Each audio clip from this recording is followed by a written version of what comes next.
Me llamo Sophie y tengo 31 años. Mi familia me dijo que no viniera a Nochevieja porque solo incomodaría a todos. Esas fueron las palabras exactas de mi madre, dichas con calma por teléfono, como si estuviera hablando del clima en lugar de excluirme de una tradición familiar. Habíamos compartido desde que era niña.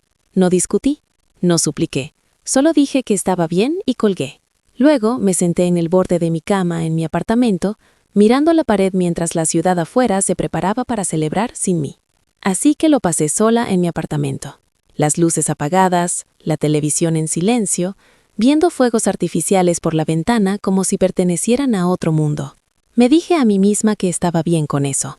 Me dije a mí misma que había elegido esto, pero la verdad era que dolió más de lo que esperaba. Exactamente a las 12:15 a.m. sonó mi teléfono. Era mi hermano. En el momento en que contesté, supe que algo andaba mal. Su respiración era irregular, aguda y presa del pánico, como si hubiera estado corriendo. Le temblaba la voz al decir: «Sophie, ¿qué hiciste? Papá acaba de ver las noticias y no respira bien». Esas palabras me impactaron más que cualquier insulto que mi familia me hubiera lanzado. Me apoyé en la encimera de la cocina, agarrando al teléfono con fuerza, con los dedos doloridos. «Tranquila», dije. «¿Qué noticias? ¿De qué estás hablando?». Pero antes de que pudiera responder, mi mente ya estaba repasando todo lo que me había llevado a este momento. ¿Por qué mi familia no me había prohibido ir a Nochevieja de la nada? Esto llevaba años gestándose. Para ellos, yo era la rara, la difícil, la hija que no encajaba en la imagen pulcra que les gustaba mostrar al mundo. Mis padres amaban la estabilidad, la previsibilidad, las carreras seguras, las vidas seguras. Mi hermano siguió el guión a la perfección. Trabajo corporativo, matrimonio a los 30, casa en las afueras. Mientras tanto, yo dejé un buen trabajo a los 26 para montar mi propia empresa, con solo ahorros y la terca creencia de que podía construir algo más grande. Fue entonces cuando empezó el comentario: «Estás siendo poco realista. Te crees más inteligente que los demás. Incomodas a la gente con tus ideas». Las cenas familiares se convirtieron en interrogatorios. Cada día festivo, alguien me preguntaba cuándo pensaba volver a conseguir un trabajo de verdad. Cuando dejé de ir con tanta frecuencia, decían que me hacía el superior. Cuando sí iba, decían que mi presencia cambiaba el ambiente. Para cuando llegó la Nochevieja de este año, el resentimiento tácito finalmente se convirtió en un mensaje claro: «No vengas». Así que no fui. Brindé a medianoche con una copa de champán barato, descalza en el suelo de la cocina. Sin abrazos, sin cuenta atrás, solo vítores lejanos que se filtraban a través del cristal. Recuerdo reírme en silencio, no porque fuera gracioso, sino porque era absurdo lo solo que se podía sentir el éxito, cuando la gente con la que querías compartirlo se negaba a verlo. Entonces sonó mi teléfono. «Sophie», repitió mi hermano con la voz quebrada. «Papá estaba viendo la tele. Había un segmento de negocios. Salió el nombre de tu empresa. Dijeron algo sobre evaluación». Se puso pálido. Mamá empezó a gritar y luego papá simplemente se sentó. «Respira, pero no bien. No deja de preguntar si de verdad eres tú». Cerré los ojos. Claro, eran las noticias. No le había contado a mi familia lo que estaba pasando con mi empresa, no porque lo estuviera ocultando, sino porque cada vez que intentaba explicarlo, lo descartaban como otra fase, otro sueño irreal. Así que cuando los inversores empezaron a rondar, cuando el crecimiento se disparó, cuando las cifras dejaron de ser teóricas y se volvieron innegables, guardé silencio. Ya no necesitaba su aprobación, o al menos eso es lo que me dije. «¿Qué decían las noticias?», pregunté. Hubo una pausa. Decían: «El fundador de Sophie, te acabas de convertir en multimillonario de la noche a la mañana tras el anuncio de la adquisición». La palabra quedó flotando en el aire entre nosotros. Multimillonario. Me deslicé hasta el suelo de la cocina, con la espalda apoyada en el armario.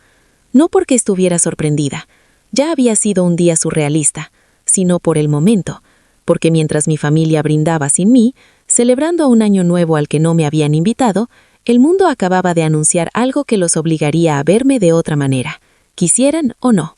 «Nunca quise que papá se enterara así», dije en voz baja. «Ese no es el punto», espetó mi hermano, y luego se suavizó. «Mamá está enloquecida. Sigue diciendo que esto no puede ser real. Papá pregunta por qué nunca nos lo dijiste, y ahora no puede respirar. Hija, no sé qué hacer».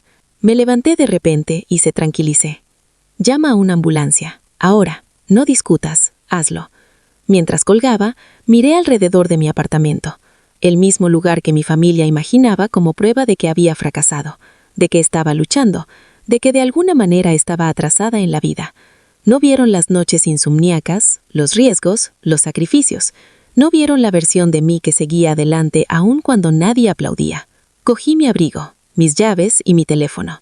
No me querían en Nochevieja porque incomodaba a todos, pero ahora, les gustara o no, mi ausencia y mi éxito se habían vuelto imposibles de ignorar.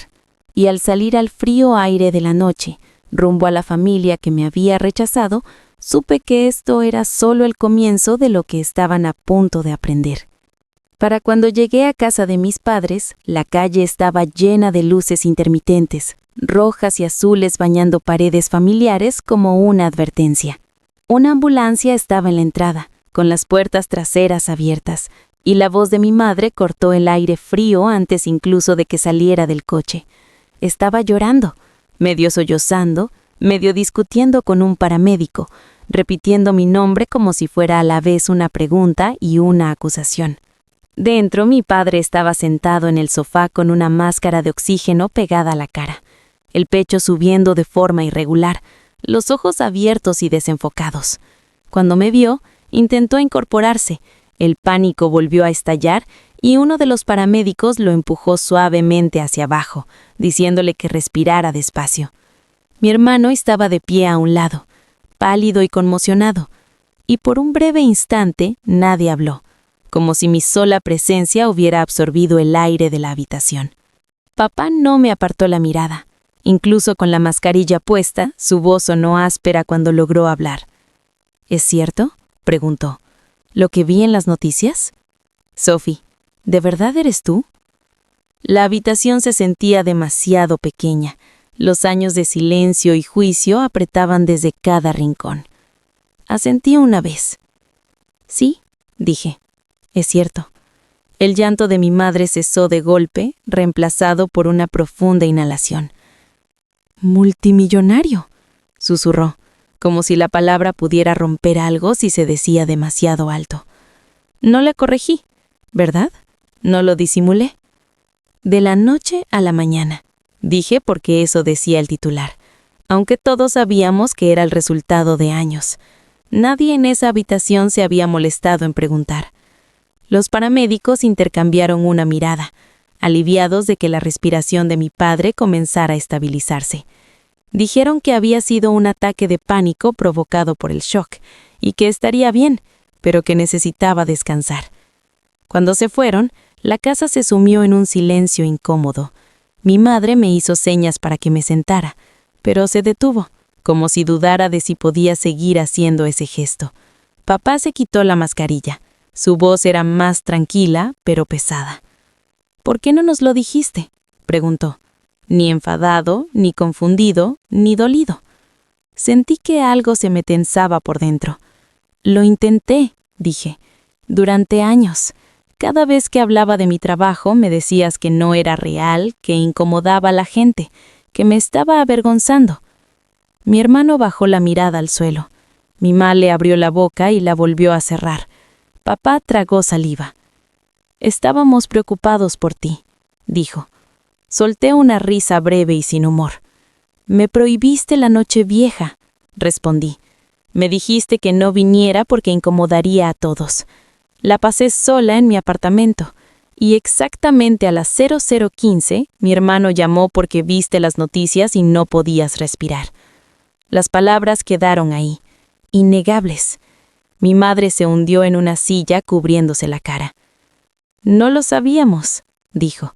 «No lo entendíamos». Me acerqué. «Ese es el problema», dije en voz baja. «Nunca lo intentaste». Papá parecía mayor de lo que recordaba, más pequeño de alguna manera. Pensaba que el éxito se veía de cierta manera, admitió. Pensaba que si no seguías el camino que conocíamos, estabas perdido. Hizo una pausa, con los ojos brillantes. Me equivocaba. Escuchar eso no borró los años de distancia, pero abrió algo. No alivio, no perdón, solo honestidad.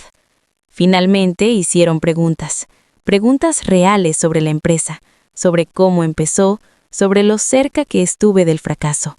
Por primera vez, nadie me interrumpió con consejos ni advertencias. Escucharon, y mientras hablaba, me di cuenta de algo importante. Su aprobación no me pareció tan poderosa como había imaginado. No me sentí completa. Me sentí inalterada. Sigo siendo yo. Sigo siendo la mujer a la que le dijeron que se alejara. Cuando me levanté para irme, mi madre me tomó la mano. «El año que viene», dijo en voz baja. «Por favor, ven». La miré a los ojos. «Ya veremos», respondí, porque las invitaciones no sirven de nada si solo se hacen después de que el mundo decida que vales algo. Afuera, los restos de los fuegos artificiales seguían esparcidos por la calle. La celebración de ayer ya estaba olvidada. Me senté en el coche un momento antes de arrancar el motor, respirando el silencio. Pensé en lo fácil que la gente descarta lo que no entiende, en lo rápido que reescriben la historia una vez que el éxito se hace visible, en lo solitario que puede ser crecer más allá de la versión de uno mismo con la que los demás se sienten cómodos. Conduje a mi casa mientras el sol comenzaba a subir. El nuevo año se desarrollaba, lo aprobaran o no. Y si hay algo que mi historia demuestra, es esto. Que te excluyan no significa que estés mal. Que duden de ti no significa que fracasarás. Y a veces, quienes te dicen que incomodas a todos, simplemente se sienten incómodos con la idea de que puedas superarlo.